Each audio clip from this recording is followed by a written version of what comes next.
ईद मुबारक, ईद मुबारक, मुबारक, ईद मुबारक। सब हमारे फॉलोअरों को हमारी तरफ से ईद मुबारक। সবাইকে ঈদের শুভেচ্ছা, ঈদ মুবারক সবার জন্য। ঈদ সবার ভালো কাটুক, সুস্থ কাটুক, স্বাভাবিক কাটুক এই কামনা করি। পাকিস্তানি ঈদ অনেক খুশি লাগতেছে। তো আশা করি যারা যারা ফলোয়ার্সরা আমাদের ভিডিও দেখতেছেন তাদেরও ঈদের শুভেচ্ছা আমাদের করে দেওয়া উচিত, তাই করে দিলাম সবাইকে ঈদের শুভেচ্ছা। সবাই ভালো কাটবেন। আর আমরা অবশ্যই ঈদের দিনে সারাদিনের ব্লগ আপনাদেরকে দিব, প্রথম সকাল থেকে স্টার্ট করে সন্ধ্যা অবধি কী কী করি সম্পূর্ণ ব্লগস আপনারা পেয়ে যাবেন সন্ধ্যা ঈদের দিন। আর আমরা তো কন্টিনিউ ঈদের দিনে ব্লগ সেভাবে বানিয়ে থাকি, তো আপনাদের জন্য দেওয়া হবে। যারা যারা চেয়েছিলেন আমাদের কাছে ব্লগস আমরা দিব, সেই ব্লগসগুলো পেয়ে যাবেন।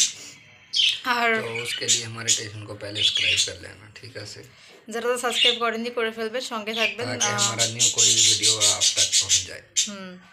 আর ঈদে কে কোন ড্রেস নিলেন, কেমন প্রস্তুতি ছিল সবাই জানাবেন। आप लोग भी दिखा दो, हमने तो आप लोगों को सारे अपने ड्रेस दिखा दी, सब कुछ आप लोगों ने कुछ भी नहीं बताया। আমরা তো কিছুই লুকাইনি, সবই দেখাইছি, ড্রেস থেকে শুরু করে শপিং থেকে শুরু করে সবই দেখাই দিচ্ছি আমরা, মানে যা যা সম্ভব সব কিন্তু আমরা দেখাই দিচ্ছি আপনাদের। हमारी तो पाखी इतना वो भी ईद मुबारक बोल रही है हमारी पाखी। আসলে আমাদের ঘরে অনেক কিছু আছে, ঠিক আছে, পাখি থেকে শুরু করে মুরগি থেকে শুরু করে র্যাবিট। रैबिट इनका हमारा इनका ज़्यादा टेशन भी है यूट्यूब का, আমরা অ্যানিমাল চ্যানেল বানিয়েছি, এটার নাম হচ্ছে জারাস অ্যানিমাল হাউস, ওটাও বানিয়েছি, ওখানেও ওদেরকে নিয়ে ভিডিও বানানো হয়। हमारे जैरी शहरी छोटे बेबी हैं सब हैं उसमें। আচ্ছা, তো এই হচ্ছে ব্যাপার। তো যাই হোক, সবার ঈদ ভালো কাটুক, সুন্দর কাটুক। কে কোথায় ঈদ কাটাবেন সেটা একটু জানিয়ে দেবেন কমেন্টে, তাহলে সুবিধা হবে আমাদের। আমি তো বলে রাখি, আমি তো ঈদ পাকিস্তানে কাটাবো পরিবারের সাথে, বাট আফসোস হচ্ছে যে আমার আম্মু নেই। আম্মুর সঙ্গে থাকলে হয়তো ভালো ঈদ স্পেন্ড করতে পারতাম, বাট আনফর্চুনেটলি সো স্যাড, অনেক বেশি মানে হার্ট টাচিং কথাগুলো। কারণ আমি আসলে মানে বলতেও চাই না, খারাপ লাগে যখন আসলে মমকে অনেক বেশি মিস করি, তার কথা অনেক বেশি মনে পড়ে, আম্মুর কথা। তো এই হচ্ছে ব্যাপার। যাই হোক, লাইফ আসলে থেমে থাকে না, সবাইকে একদিন চলে যেতে হবে দুনিয়া থেকে, এটি হচ্ছে নিয়ম। থাক, খুশির মুহূর্তে দুঃখের কথা নাই বলি। আল্লাহ সবকে মা বাপ কো ঠিকঠাক রাখে। সবার ঈদ খুব ভালো কাটুক, সুন্দর কাটুক। তোমাদের সবাইকে আমাদের দুজনের তরফ থেকে ঈদের শুভেচ্ছা। তোমাদেরকে তোমরা যারা যারা ঈদের শপিং করে ফেলেছো বা লাস্ট মুহূর্তের কেনাকাটা করছো, বা কে কে শপিং করোনি, এটা কিন্তু আমাদেরকে জানিয়ে দিবা, তাহলে আমাদেরও শুনতে সুবিধা হবে, আমরাও জেনে যাবো তোমাদের সম্পর্কে, কারণ আমরা ব্লগস বানাই তোমাদেরকে দেখানোর জন্য। তো তোমরাও যদি তোমাদের সম্পর্কে আমাদেরকে কমেন্টস করো তাহলে আমাদের ভালো লাগবে, তাহলে আমরাও জানতে পারবো। যাই হোক, আমরা দুজনে ম্যাচিং ক্যাপ পরছি, দেখো দোনো ধরনের ম্যাচিং ক্যাপ, সেম বাজার থেকে কিনছো না?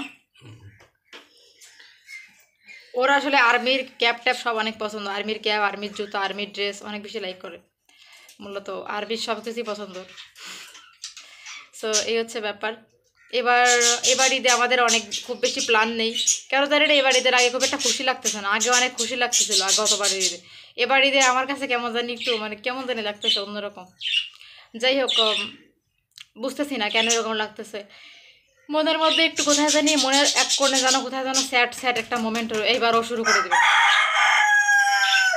ভিডিও বানানোর কোনো রকমভাবে উপায় আমি দেখতে পাচ্ছি, বাসায় আসলে পশু পাখি থাকলে যা হয়। যাই হোক বন্ধুরা, তোমাদের সবার ঈদ ভালো কাটুক। আমাদের অনেক কথা শুনলাম, তোমাদেরকে ঈদের শুভেচ্ছা জানানো আমাদের একটা কর্তব্য ছিল, দায়িত্ব ছিল, যে আমার ফলোয়ার্সরা যেন বলতে না পারে আমি ঈদের শুভেচ্ছা কাউকে জানাইনি। সারা বছর ব্লগস দেখো, আমার ব্লগ কেমন লাগে কমেন্ট করবেন, ঠিক আছে? সারা বছর ঈদ, সারা বছর ব্লগস দেখেন, আপনাদের শুভেচ্ছা না জানালে কেমনে হয়। যাই হোক, সবাইকে ঈদের শুভেচ্ছা, ভালো কাটুক, সুস্থ কাটুক, সুন্দর কাটুক, এই আল্লাহ সবকি ঠিকঠাক কাটে আর সবকা খুশ রাখে। আল্লাহ হাফেজ, ঈদ মুবারক।